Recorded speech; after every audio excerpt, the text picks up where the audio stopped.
Yo, what's going on, people? Red Mist, NFC Ninja right here, and we're about to deal with the preview of the Liverpool versus Manchester City home game this Sunday. And this is a real super important game. But before we get into this and we talk about the team, my team, potential teams, I want to roll it back. To the Arsenal game. And there's a few people out there, and I'm going to mention some names, right? Grizz Khan especially, Coppish Boys, the Big Six Bants, like these guys literally watching Liverpool and asking themselves, why did Klopp play a 4-4-2 across the middle? Why did he play a 4? Why did he play that 4 across the middle? Why did he move Henderson to the right? Certain man there, certain guys, yeah, with these big old channels, right? Not realizing, don't understand that Jordan Henderson can actually play on the right side of midfield. They don't realize that this guy, Jordan Henderson, right, has, in fact, played football his whole career and has played in a number of teams. And I'm pretty sure, like most footballers, have played in one position. I'll tell you something now from experience, right? When you play in midfield, right, you generally have played in most positions in midfield. A central midfielder, right, has played a right central midfield, right? If you play a 4-4-2, a right centre midfield has generally played on the right of midfield, or at some point, the left side, even if he's right-footed. And a central left midfielder has somewhat played on the right side of, midfield, or even on a central of the right of midfield. Just because you play central right midfield in a 4-4-2, it doesn't mean that you cannot play or do a job in right midfield. If you are a box-to-box midfielder, let's just say in a 4-4-2, and you are put on the right of midfield, let's use Steven Gerrard as an example, or David Beckham as an example. Both of those guys can play a right midfield role. You get up and down the line, you defend, you attack, you move up. Your game is similar to a central midfielder. The two central midfielders in the middle who are going box to box. You go up with each other, you defend with each other. It's not rocket science. So to hear these people, these massive channels talking about why did Klopp put Jordan Henderson in right midfield, to keep it solid. And I'll explain some more to you why he did that. Because on the right side, he doubles up with Gomez, right? You have that 2 in the right back position, right? Defensively, you're strong, right? So it makes it more difficult for what was his name? The Arsenal left winger. Can't remember his name. Totally forgotten it now. Martinelli. It makes it more difficult for Martinelli to get down the side. You saw he wasn't, in my opinion, I watched the game back, and actually Martinelli didn't actually trouble Trent. Go and watch the game. Watch the game back. There was few and far between. It was very few chances where actually he done Trent one-on-one, and he actually didn't. He didn't do him one-on-one. The pass between Trent and Matip was a fantastic pass by Odegaard, and yes, Martinelli crept in behind. That is not, I repeat, that is not Trent's fault. And actually, Trent put his leg out to try and intercept and trying to read that pass, which is the correct thing to do. He tried to read the pass and knew what was going to happen, just couldn't get the pass. The pass was lovely weighted. The other thing is that Matip was also, next to Trent. He could have put his leg out. His legs are longer. Maybe he could have intercepted that pass, but no, he didn't. But everybody wants to blame Trent. Trent, in my opinion, done nothing wrong there. Great pass, great goal, great finish, 1-0 Arsenal. Simple as that, whether you like it or not. Anyway, back to the 4-4-2, right? So you have Matip, you have Van Dijk, solid. Most people will goddamn agree that is arguably, one of our strongest. It was the strongest defensive partnership we could put out. Canute for Matip is all it's all if buts and maybes. It's subjective. It's depending on the person and what you like about a defender specifically.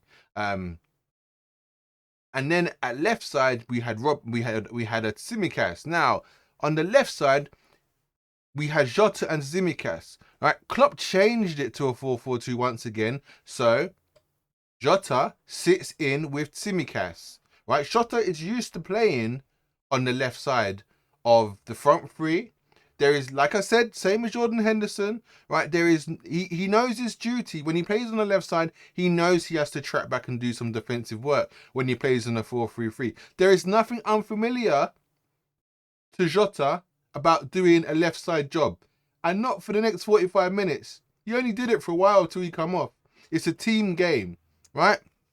Then what you have is you have Fabinho and you have Thiago, who are probably the two best players at the club in midfield, or midfielders, or generally for technique, ability, natural dynamism, moving the ball, like thinking ahead, whatever you want to call it, headering, bringing the ball down, control, whatever, physicality.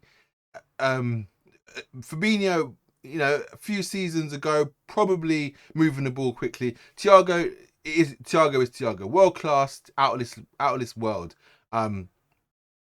So most people would agree that those two should sit in the middle of the park. Now you got those two, and then you've got Van Dijk and Matip right behind you. We can all agree that that's probably the strongest belly, the strongest heart that our team could have had in that game, right? Now this is the thing. We then conceded, right? We then conceded, and personally, the reason why Klopp went to the 4-4-2 is because it was a more solid formation. When we was at 2-2, right? He changed it, right? Because it was a more solid formation, right? You had two on the left side, two on the right side. You had the double two in the middle, Van Dijk and Matip, Firmino and Thingy. Down the right, you had Henderson and Gomez, or Henderson and Trent, whatever it was. And then you had Jota and you had Tsimikas. So it's solid. It's a solid formation, right? Defensively, and we still had players on the pitch that could go forward, right? Obviously, you had Nunes up top with Salah, I think it was. I think it was Salah. But Salah came off, didn't he, at that point? Anyways, strikers are irrelevant at the minute. Anyway, it's more about Jordan Henderson and Elliott and Jota, etc., etc. So then Jota came off for Elliott, and Elliott played on the left side. Now that formation, right, held. It held for the moment. And then what we needed to do is we needed to move forward. We needed to attack because we conceded.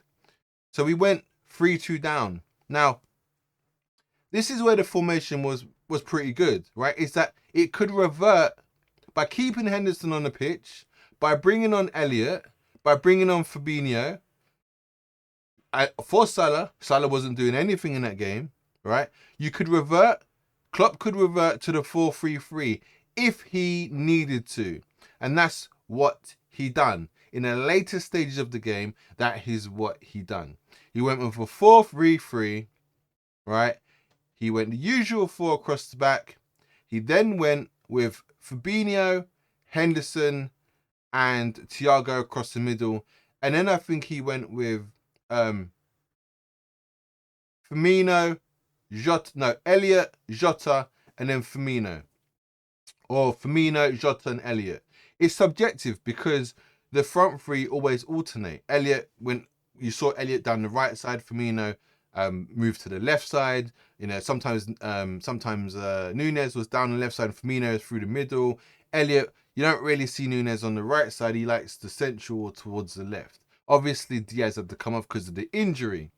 Now, listen, if you guys don't understand that bit of Kloppology and tactics and stuff like that, I feel for you, because it was crystal clear that that's the plan he had. And that was the reason for the 4-4-2.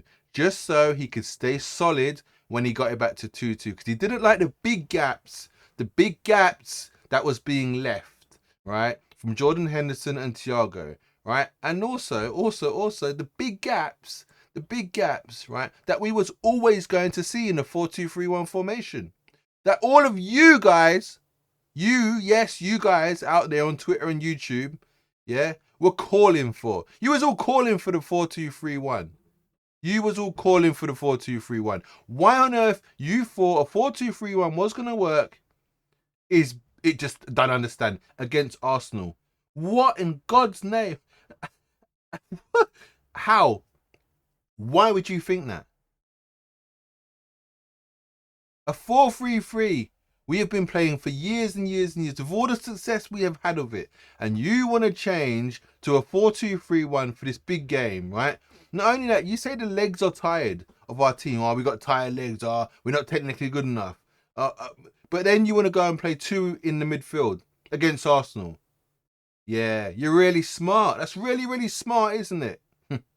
And the funny thing is about it is I know Klopp wanted to show the fans that they was wrong. And that was fantastic because he did. He played a 4-2-3-1 against, Rangers, and thought, all right then, and then he thought, all right, let's play a 4-2-3-1 against Arsenal and let's really see what the deal is. Yeah, and he showed you what would happen in the midfield. And then he reverts back against Rangers again, and it's a 7-1 victory. So it just makes me laugh. I don't get it. And the other thing is this wide right Salah is supposed to be playing. He's not playing no wide right. He's not playing a wide right. I'm telling you, regardless of what Klopp said, whether he played inside, outside right or inside right, Salah is playing the way Salah has always played. That's why he got free. That's why he got the hat-trick in 6 minutes against Rangers the other day. That's exactly why. The only reason why Klopp said he was playing further out was to mask the fact that Salah hasn't been scoring. So people go, oh, it's because he's playing further out. Oh, that's why he's not doing so well. Well, let's bring him. Now we want him to play further in. And conveniently, Klopp says, oh, we've moved Salah in a bit. We played a bit more inwards against Rangers. No, he didn't. Go and watch all the games. On Twitter, people have been telling me, oh, go and watch all the games. Go and watch the games. We've been abysmal. We've been abysmal. Go and watch them. Salah plays deep. Salah hugs the line. No, he doesn't. I rewatched the Everton game. I rewatched the Bournemouth game. I rewatched the Villa game. Was it Villa? One of them games, another game. I rewatched these games and he is not hugging the line. It is normal for a winger, right, to drop wide because you're a winger. You spread the play. I play in a wing position. Right? And it's normal for you to pull out. In order to get space in behind, if you want to take a man on, you pull him out, you drag him out, and then you beat him. There's space in behind, right? Salah plays as an inside right winger, right? Salah's not an outside. You don't see him go to the byline, or you don't see him go to the corner flag, or beat a man in. You never see him out that wide. So what exactly is this outside right? Is it Salah dropping to the halfway line to pick up the ball right out wide there? Because if he does, I could count a handful of times the guy did that in all the matches I rewatched. So that's utter nonsense. It's not that at all. That's just support play, dropping off, getting a touch of the ball, laying it back off the Trent, and then moving forward. That's just normal wing play. Diaz does that. Mane does that. So what? Mane must then be an outside and inside left player, right? Because he hits the bylines and the corner flag area to beat a man. But he also cuts in on his right foot and cracks the ball. So what is Mane? Diaz plays deep out to the left and then comes in. But if you watch Salah is generally on that right corner of the penalty box, that the right edge, the right corner of your opposition's penalty box. He lingers around there just in front of that. And he picks the ball up. That is his area. That is the typical Salah position. In all the games this season so far, he has been in that position. So I have no idea what is going on or what the fan base thinks is happening here. But I'm watching these games and my goodness, it's embarrassing Some of you got these huge channels, and you are talking the most rubbish. You are honestly talking the most rubbish. Salah is playing the normal Salah position. And like I said a little while ago, conveniently he scores a hat-trick in 6 minutes. And what does Klopp say? Klopp says, oh, he's playing on the inside. Yeah, of course he's playing on the inside. How convenient would that be? He's not going to say he's playing on the outside, because he's not playing on the outside. There's no way on earth Salah is currently playing on the outside. Anyways, I had to fit that rant in. Sorry, that was a bit loud. I had to fit that rant in. I had to. So it's a bit long now, but we are gonna move on to the Liverpool Manchester City game. This is a big one. The Rangers game was very comfortable. I was impressed with the passages of play and the tactics from Jurgen Klopp. It was pretty awesome.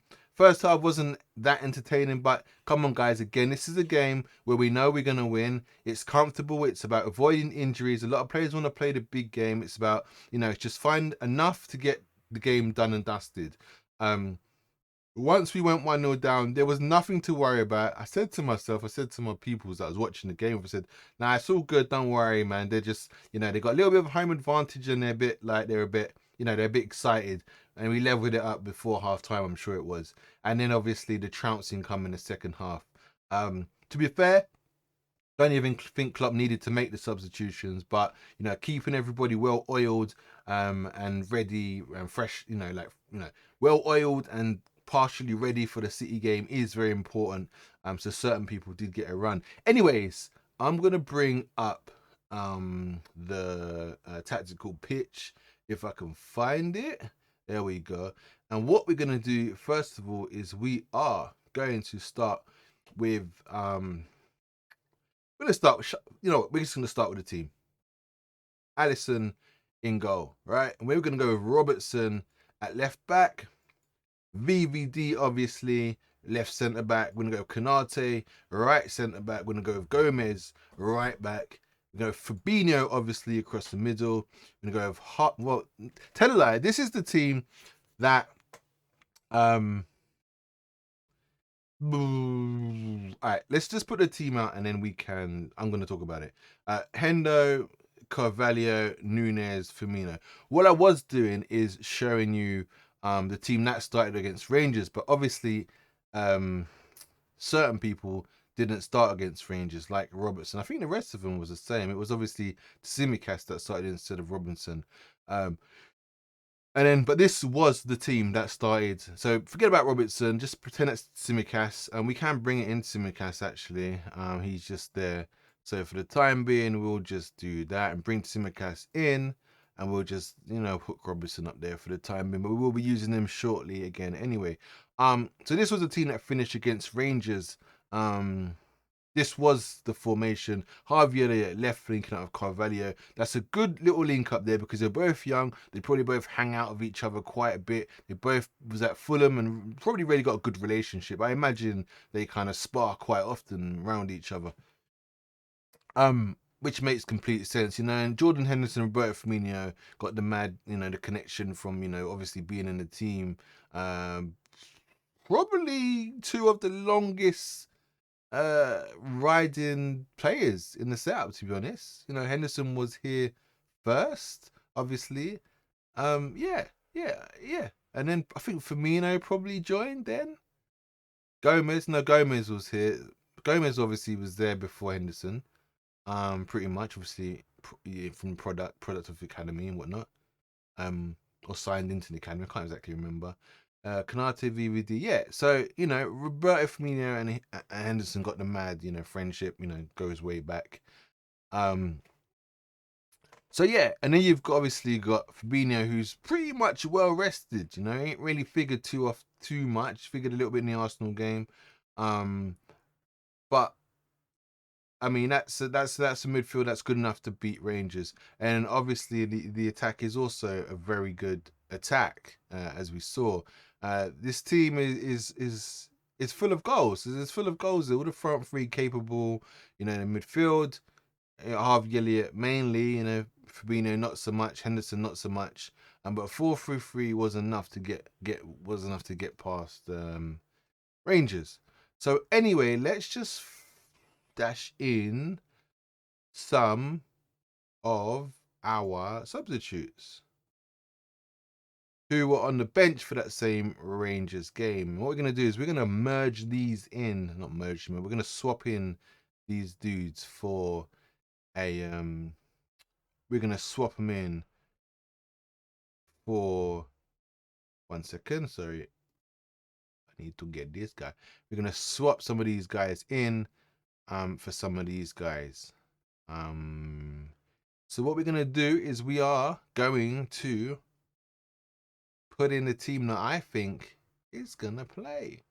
So Robertson comes back in for Tsimikas because he came on against Rangers with fire in his boots, which is only a good thing. The hunger is literally right there. You could see it. It was there. We are obviously going to take out Elliot for the time being, and we are going to drop in Thiago. I think that's going to be the midfield. I think it's going to be a 4-3-3 once again. The question is, who goes up front? Now, a lot of people are suggesting and talking about Nunes, up top, and this kind of 4-2-4 nonsense. This nonsense. People are talking about this nonsense, right?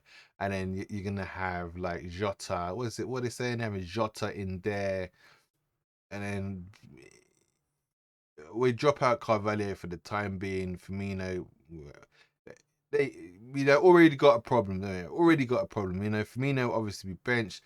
Salah's definitely gonna play, so Salah's gonna be on the right, regardless. Jota fits in there. You got him there. And then you've got one of these three, really. Well, it's not going to be Fabinho, obviously. Harvey Elliott, no, it's not going to be Harvey Elliott. So it's going to be out of Carvalho and Firmino, and it's probably going to be Firmino. No disrespect, to Carvalho. So here it looks like the 4-2-3-1, which in my opinion is not the one. It's not the way to go. These two can't cope with, that City midfield and the way it moves the ball. Excellent way it moves the ball. In fact, I don't know if there is a team in Europe or the world, come to think of it, that can deal with those three in a two-man midfield. A 4-2-3-1 is a funny formation because everybody thinks that this guy here doesn't need to do no work. And they think this is a free role. It's actually not a free role. I've never known it to be a free role. Maybe it's changed. I've never known it to be a free role. Right? This guy still has duties to defend. He just defends higher up. That's all he does. And he helps with the press. Having an extra man there helps when everybody is pressing. Right? But he also has to do his duties here. Because otherwise, Thiago and Henderson are outnumbered in midfield by most midfields. Unless you're playing a 4-4-2, where obviously you have, they have four across the middle, they have four across the middle, and obviously the two in the four of the middle obviously match up. But if you're playing a 4-3-3, you can see it right here. So like, just to say this was a midfield here, it's going to outnumber these two because it's 3-2. So generally I find that a 4-3-3 can easily kind of overpower a 4-4-2.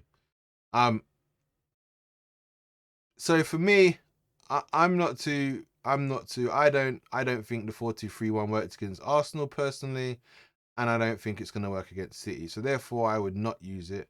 If I did have to go with this formation, I would definitely go with, I would swap out Jota and play Firmino in this role as like a midfielder stroke kind of cam kind of thing, attacking central midfielder, but more of like a, just an extra body in there to help out Thiago and Henderson. However, saying that, this man, I think, could also do a job there. And I don't think for this game he fits. I don't think he's ready for this game. But what I will say is in the future, I think this role could be pretty much his.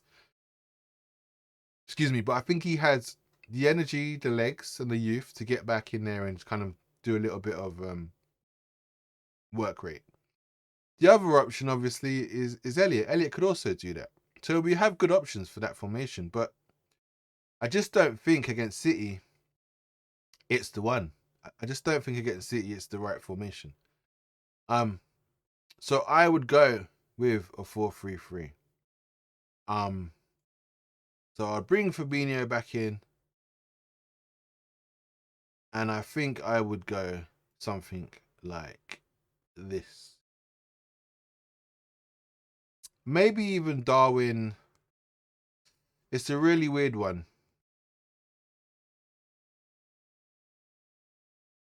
It's a really weird one. I think it could work. I think something like this could work. I want to use Darwin because I want his directness running in behind. I want him to get in and amongst the two centre backs. I want him to use his height on their left centre back. I can't remember his name now. The kid with the dreads that looks like Rude Hullet. I want him to get on him. Want him to bully him. I want him to get about the defenders. I think he can do that. I'm coming on at 70 minutes. Is too far, too late. The game could be finished by then. Could be 3-1 down. I want him in the thick of things. I want him running to corner flags. I want him to run out wide. I want him to go direct to the goal. So I think it only makes sense that he plays. I just feel like he's got that fire in him at the minute, and he's scored the last 2 games as well, right? So yeah. I mean, why? I think he should play. He also scored against City in the Community Shield. Um, yeah, I think it's a no-brainer. Salah is always going to play. End of story. And then the only other one is the left side. Firmino is in good form, so I feel like that's why he should play. Obviously, he's going to be out of position a little bit.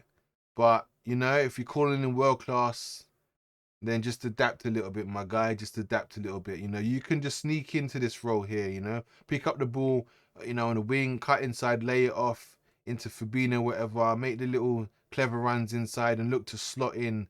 Look to slot in Nunes or Salah with a cheeky pass. You don't really have to play like an out and out winger. You can play just on the inside like this. These two are going to be coming across anyway because Salah plays more in there. He doesn't play out here. Even though apparently this is what he's doing, he ain't playing on there. Watch the goddamn matches. I watch the matches. I play this position and I can play on this side as well. I play these positions every Saturday. I play these damn positions. Don't tell me about his position. No, no, no, no, no, no, no, no, no, no. Klopp is lying to you. He's lying to you. He's lying to you. Trust me. Salah's been under some heat at the moment, and Klopp wants to take it off him. So he's taken the blame. He said, "Listen, I've told Salah to play further away from the goal on the outside, right, hug the line." That's what he's told you. That's what he's told you. But as soon as Salah scores and bangs the hat trick, it's yes, I wanted Salah to play more on the inside again. Yeah, of course he did. It's all. Yeah, he's taking you guys for a ride. I'm telling you, he's taking you for a ride. Go back and watch the Salah games. Listen, there is nothing wrong with a winger, like I said, coming out wide because he creates space in behind, and you can always, Henry was the master of it, dropping off, coming to the wing, and then boom, he goes, he attacks. Salah never goes down here, never. He always goes across or in here. He very rarely goes along that side, never ever. The only time you'll find him here is if a ball is crossed in at the back post and he'll come in there. He never chooses to go down this way. This is Trent's area here. Trent gets to here or down here and he crosses the ball in. And Jordan Henderson does it from here. He crosses the ball in from there. Even Harvey will overlap Trent, and Harvey will be out here more than Salah. Salah does not go out there. I do not know this narrative. It beats me. It's really frustrating me. Recently, I've been reading lots of nonsense on Twitter, and it's really, grinding on me. It's really not a thing. But anyway, that is It's a really important game against City. Can we win? Yeah, I do think we can win. I actually do think we can win. It's going to be tough. City, I feel like with Haaland, have added goals. Yeah, possibly. We don't know because Haaland is scoring the goals. If Haaland wasn't there, would somebody else, another person in the team, be scoring those goals? Possibly, but we won't know because Haaland's the one scoring the goals. So we don't know whether if Haaland wasn't there, whether City will be banging in all the goals. Most probably, they're every season they're banging in goals. So who's to say that? I mean, they've got rid of Jesus and Sterling. Has Haaland just taken over both of what they're scoring? No. Right, let's just say Haaland didn't join, right? And Sterling stayed and Jesus stayed, right? And they both got, let's just say 10 each, right? Now, they've been sold, right? Now, if Haaland gets 20 goals, all he's done is replace the goals that Sterling and Jesus has taken with them. He's not scored more goals. It's not like he's going to score 15 goals. So we will never know. What we are seeing is Haaland banging in goals, which is what Man City want. Whether he is, banging in more than those guys put together is the question. Someone feel free to go and do the maths if you want to. I ain't done it. I probably ain't going to do it, but it's just the theory. I do know that when he comes up against Van Dijk, and what's the word? Mess it all up. That's not the word, but I don't want to jinx. Yeah, maybe we can use jinx. I don't want to jinx Van Dijk and Konate, but if any defenders with a stature, can deal with him, those are the two that can deal with Haaland, and I'll be comfortable with either of them taking on Haaland. And you know what? It's a mental thing as well because he didn't score against us. He had chance. He didn't score against us in the Charity Shield. Even when he played for his other teams, right, he never scored against Van Dijk. So do you know what? When he comes up against Liverpool, he has an inferiority complex against our defence. Whether he can break that, we are yet to know. But we hold an advantage in that sense defensively against him, which isn't a bad thing at all to have. So I'm confident that both of these big boys at the back, Virgil van Dijk and Ibrahima Konate, I'm sure and I'm hoping they can do a job on Haaland. And obviously we have to remember that we got a sneaky KDB and Silva floating around as well as Foden and the other one on the other side, Grealish or whatever it is, whoever plays. And then obviously you got Gundogan and whatnot. Rodri probably come back in. Gundogan probably be on the bench. But yeah, it's gonna be a tricky game. Like I said, I do think adding Haaland has changed the style a little bit of their formation. I don't think they are still very much possession based. But what I think and what I find is that having Haaland there, they've lost that real ball playing false nine who kind of let me just kind of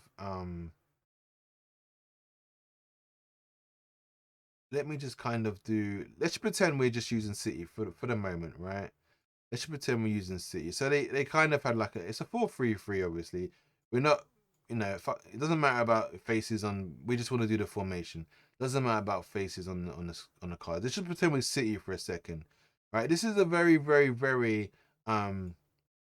possession based formation, right? It's equal. So you got two here, two across here, two here, two here, two here. It's very, very kind of what's the word I'm looking for? Even. Even is not the right word, but even will work. And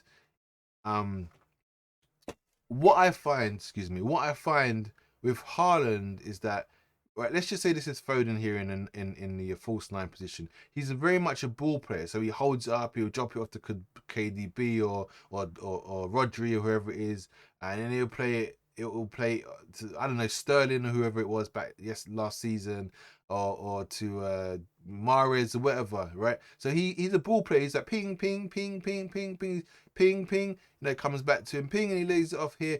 Haaland doesn't do that. Haaland is kind of just in the goal area.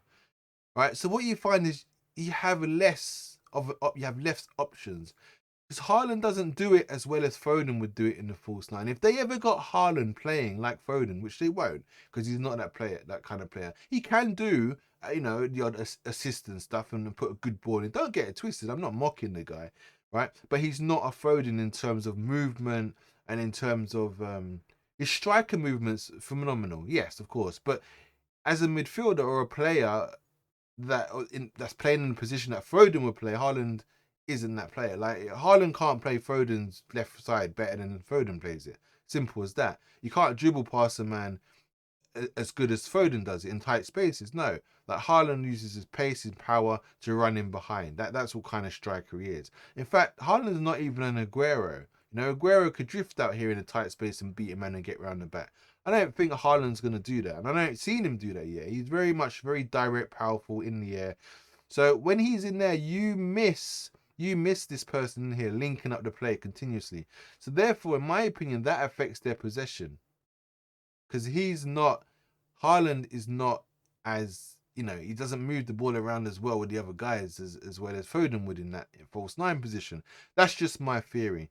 So I feel like they lose something from doing that, which means that it becomes more space. Like if Rodri is, slow to arrive, yes, they've got a hold up player, but it's a thing where if it's Foden in here moving the ball around, like he drops off, he picks it up, silky skills, pass it out wide.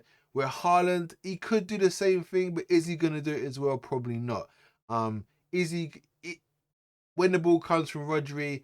Is he looking to run in, and Rodri plays the pass short, and then it gets intercepted by Firmino or something, or there could be a miscommunication in there at times. Rodri does Haaland.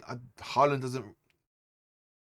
Well, Haaland does come short, but not. He's not your. He's not going to come short like a Foden would, for example, out of the force nine, and he wants to run in behind.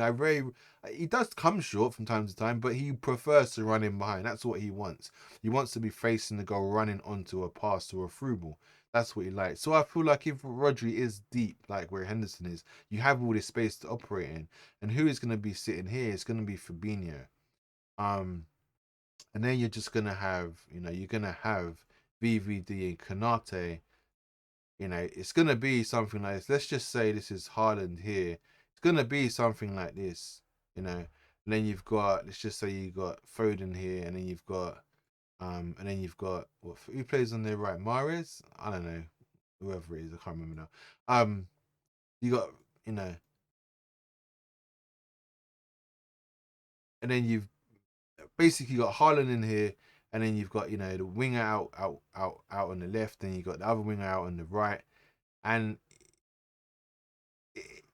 it's just gonna be. There's just not gonna be. If he's looking to run in behind, you're gonna have this big gap in here, and balls, is he going to come short? He's going to, all right, let's just say, for instance, Rodri plays the ball in short. Haaland's holding it up. You got Van Dijk's chasing you to win that first ball and not let you turn, or he's right up your ass, or you got Konate right up your ass. I'm not so sure Haaland's about that life. I'll be honest with you. I'm not so sure. Haaland wants to get in behind. That's what he wants to do. And I just think there's going to be it's going to be a bit tight in here. It's not going to be, that's not where, I don't think they're going to be strong there.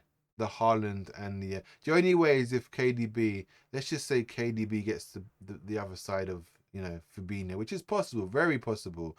Let's just use Robber as KDB because they look similar. Not then I think Haaland, running inside, or like creating a space and then going diagonally back in, or whatever he wants to do, waiting for the KDB pass inside him, is always a thing. That's kind of the way that it's gonna happen. But yeah, it's gonna be a good game. It is gonna be a very good game. Let me just quickly sort out. We got everybody all over the place right about now. It's gonna end with the formation that I think Jurgen Klopp should go with, or is going to go with rather. Yeah, Gomez right back, left back Robertson, Fabinho, Thiago. Move them a bit more forward. Hey, let's get the ball out of the way. Excuse me. Let me push these up a bit more. So that is the formation I hope Klopp goes with. Listen, if it loses, it loses. If it wins, hey, it wins. What can we say? But I just feel like we need someone in here. And I think these guys need to work really hard once again. I don't think City play as fast pace on the wings as Arsenal do. Martinelli and Saka are faster than Grealish and Foden, 100%. I don't feel like I've played a team with wingers that quick in a long time, I'll be honest with you. Vinicius was quick, but there's something about Martinelli and Saka that just felt something to do with their play felt really, really fast. And I don't feel like City's is that quick. I think City's is more about its quality. Um, the quality of City and the way they play, their passing, the quality was better than Arsenal's. Arsenal's is quicker. I definitely think Arsenal's play on the wings is quicker. Grealish does slow down the play. Foden and Grealish are fairly similar. Foden being the better player. Um, Obviously not when he's playing for England. Neither of them are good for England. Both of them are trash, which is really weird, but it is what it is. Anyways, guys, that's gonna be my preview for this game. Predicted score, I don't even want to do it. I think we're going to draw probably 2-2. Hopefully we win. I'd love a win, a 2-1 win or a 3-1 win, just to shut everybody up and just to shut all the fans up. Let them know that the 4-3-3 is back and it's alive and Jordan Henderson is the man. I'm winding you up. But listen, hopefully you like the video. Hopefully you appreciate my waffling. Hopefully you ain't taking too much offense to it. I'm just, saying it how it is. I'm gonna be doing. I used to do a lot of videos back in the day, but I had things happening. I went away for a little. I'm back. I'm only gonna be doing the top 6 matches, of obviously the big 6, like for instance, everything Liverpool, Liverpool versus United, Liverpool versus City, Liverpool versus Tottenham or whatever, just the top side. Maybe 8, I don't know, we'll see. I'm going to do the UEFA Champions League games, obviously, especially any big ones. Like obviously, it's coming up to the next round. I'd probably do Napoli at Anfield. Then obviously FA Cup when we get into the latter stages. If we get into the latter stages, maybe the semis, quarters, whatever, wherever we get to, I'll do those games. Especially even if the second round and we draw, or third round and we draw a Chelsea or a United or something like that. Any big games, you get the gist of my angle. I'll be doing those. So yeah, and if it all goes well and people are liking and hanging around and commenting and watching, then yeah, I'll probably do more. But I need that support. It needs to be worthwhile um, to obviously continue and do more stuff. But for the time being, just for my own sanity, it's just going to be the big games because yeah, they I want to get my opinions out there and my football knowledge. Yeah. So yes, so I've been Red Mist, LFC Ninja, and hopefully I'll see you all soon. Take it easy. Latest.